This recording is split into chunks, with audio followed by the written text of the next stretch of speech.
A passagem de hoje é 2 Samuel 24, versículos 9 a 14. Vamos ler juntos. E Joabe deu ao rei a soma do número do povo contado. Havia em Israel 800.000 homens de guerra, que arrancavam espada, e os homens de Judá eram 500.000 homens. E o coração doeu a Davi, depois de haver numerado o povo, e disse Davi ao Senhor: muito pequei no que fiz. Porém agora, ó Senhor, peço-te que traspasses a iniquidade do teu servo, porque tenho procedido muito loucamente. Levantando-se, pois Davi pela manhã, veio a palavra do Senhor ao profeta Gade, vidente de Davi, dizendo: vai e dize a Davi: assim diz o Senhor, 3 coisas te ofereço, escolhe uma delas, para que ta faça.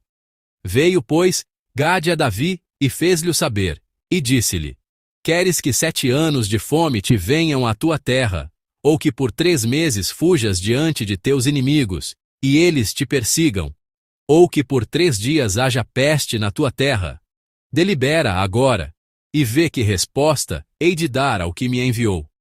Então, disse Davi a Gade: estou em grande angústia, porém caiamos nas mãos do Senhor, porque muitas são as suas misericórdias.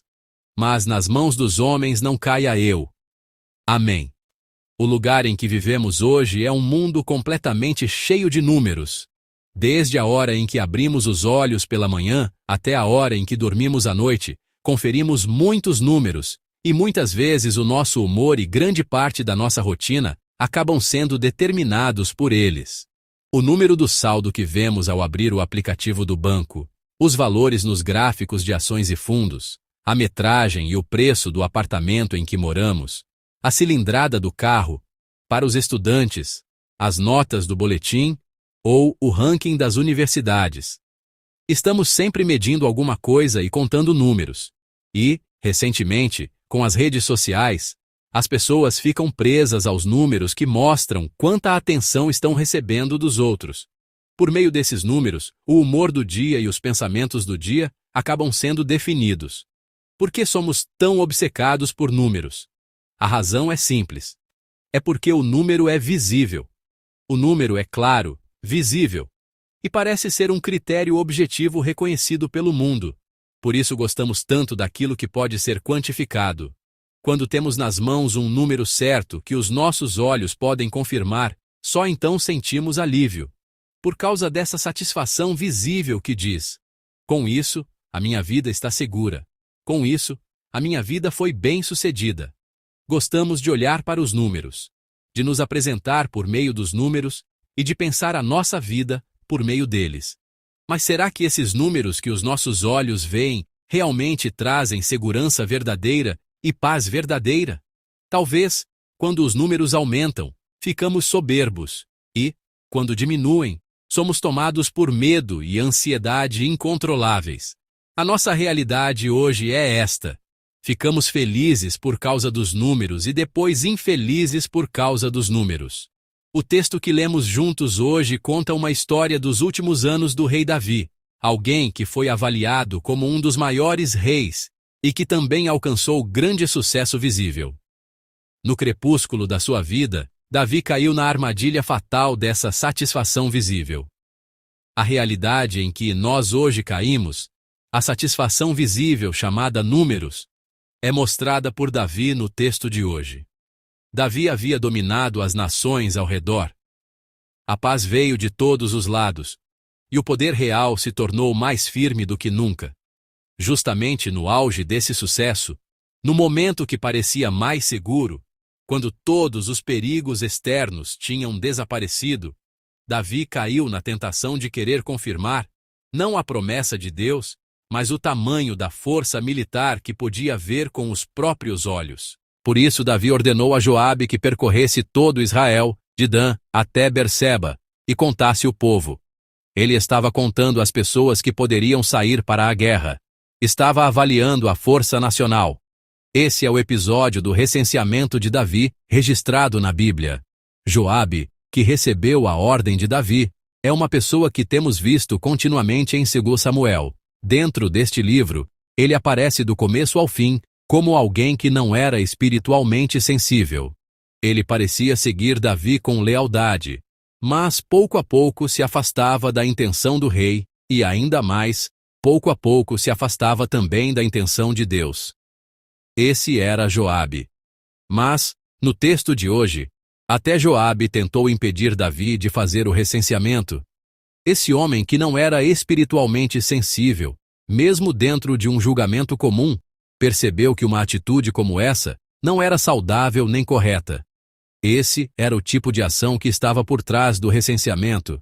Mas o que Davi fez? Ele não ouviu a advertência e levou o recenseamento adiante. Depois de 9 meses e 20 dias, a contagem que percorreu cuidadosamente todo Israel finalmente chegou ao fim. O versículo 9 do texto que lemos hoje resume o resultado assim: E Joabe deu ao rei a soma do número do povo contado. Havia em Israel 800.000 homens de guerra, que arrancavam espada, e os homens de Judá eram 500.000 homens. Somente os soldados que podiam arrancar a espada somavam 1,3 milhão no exército de Israel. Quando o povo de Israel saiu do Egito, segundo o recenseamento em números, havia cerca de 600.000 homens adultos. Agora, depois que o reino foi estabelecido sob Davi, a força militar nacional tinha mais do que dobrado. Era um crescimento imenso. Eles tinham sido um povo peregrino no deserto.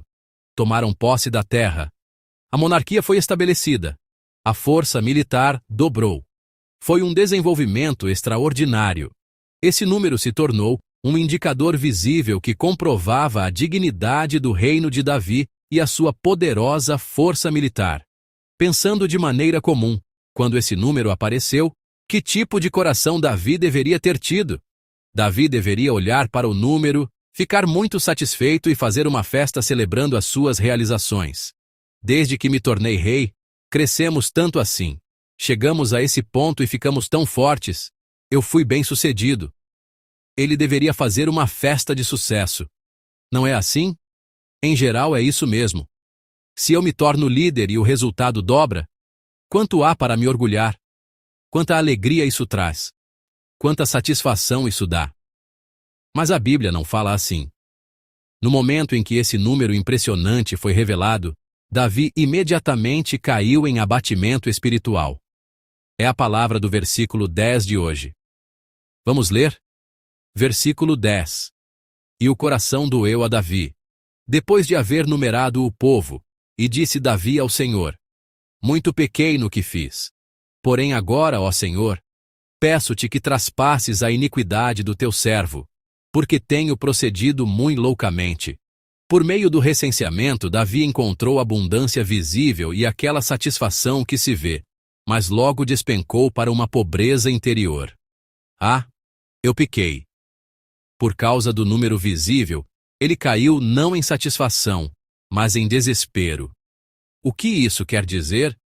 Quer dizer que aquele número visível e satisfatório não era a verdadeira satisfação de Davi.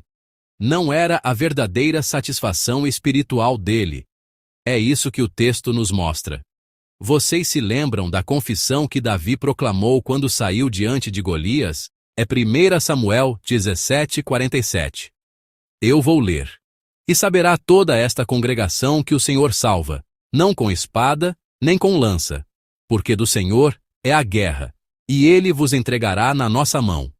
O jovem Davi do passado confessou claramente que a soberania de toda a guerra pertence ao Senhor. Ele era alguém que tinha a confissão de fé de que a vitória na batalha não dependia da sua força nem da força que a nação possuía, mas de Deus. Davi era um homem de fé que reconhecia e confiava no Senhor Deus, o verdadeiro soberano, não naquilo que se vê, mas naquele que não se vê. No entanto, agora, na velhice, Davi escorregou para fora dessa fé que dependia do Deus invisível. No coração de Davi surgiu o desejo de ver aquele 1,3 milhão de pessoas claramente visível aos seus olhos, mais do que confiar no Deus invisível. O recenseamento foi uma atitude de incredulidade, abandonar a confiança em Deus, exibir suas próprias realizações e transformar a organização humana e a força militar, essa satisfação visível, em ídolo. Por isso Davi mergulhou em profundo abatimento espiritual. Então Deus enviou o profeta Gade a Davi. E, nos versículos 12 e 13, para disciplinar o pecado de Davi, Deus apresentou 3 opções. A primeira era haver 7 anos de fome na terra do rei. A segunda era o rei fugir durante 3 meses diante dos seus inimigos, enquanto eles o perseguissem. A terceira era haver 3 dias de peste na terra do rei. Quando observamos essas 3 opções uma por uma, todas são castigos que derrubam completamente a base da força nacional e militar de Israel, aquilo em que Davi havia tentado confiar. Em outras palavras, elas derrubam a base da satisfação visível, fome vindo sobre a nação, o rei sendo perseguido pelos inimigos, e peste se espalhando pela terra. Cada uma dessas opções poderia fazer desmoronar, num só momento, aquilo que havia sido construído. Na verdade, embora tenham sido dadas 3 opções, nenhuma delas tem resultado diferente. Todas removem completamente aquilo que era considerado satisfação visível. Esses 3 castigos são diferentes, mas caminham para o mesmo resultado. Diante dessas opções severas, o que Davi escolhe é o versículo 14 de hoje. Vamos ler. Versículo 14. Então, disse Davi a Gade: Estou em grande angústia, porém caiamos nas mãos do Senhor, porque muitas são as suas misericórdias, mas nas mãos dos homens não caia eu. Amém. Davi se recusa a entregar-se nas mãos dos homens e se agarra somente às mãos da grande misericórdia do Deus fiel, que não se pode ver com os olhos. Quando observamos com calma a pessoa chamada Davi, vemos muitas grandezas, mas também muitas fraquezas. O episódio de Batseba, a atitude insensível de deixar Absalão de lado, e agora, no fim da vida, o recenseamento. A vida de Davi foi tão cheia de altos e baixos, e tantas vezes revelou lugares muito baixos, que podemos pensar: será que ele era mesmo um homem segundo o coração de Deus? Mesmo assim, por que a Bíblia avalia Davi tão altamente e diz que ele era um homem segundo o coração de Deus? Quando Davi percebeu a realidade de que havia pecado, ele se prostrou diante de Deus. Não foi a sua honra que ele segurou. Não foi o apego ao que ele havia construído. Ele foi a Deus em arrependimento. E em vez de depender de força e esforço humanos, segurou a mão do Senhor Deus, a mão da misericórdia, e tentou avançar rumo ao amanhã.